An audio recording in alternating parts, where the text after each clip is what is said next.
आगे माई बाड़ी बाड़ी बूंदा बाबड़ी से आंगना।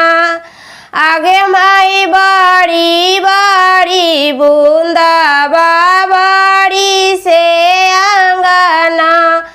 आगे माई कोना पापा के धिया बना ले आंगना।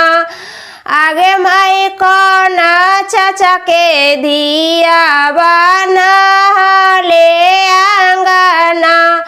आगे माई बाड़ी बाड़ी बूंदा बाबड़ी से आंगना।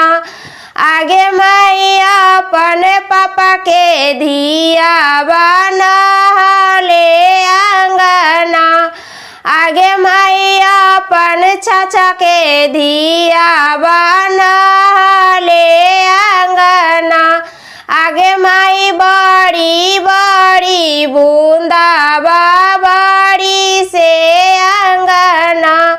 आगे माई कोना भैया के बहिनी ले आंगना। आगे माई कोना भैया के बहिनी ले आंगना। आगे माई बड़ी बड़ी बूंदा बाबड़ी से आंगना। आगे माई बड़ी बड़ी बूंदा बाबड़ी से आंगना। आगे माई अपन भैया के बहिनी ले आंगना। आगे माई अपन भैया के बहिनी। आगे माई अपन भैया के बहिनी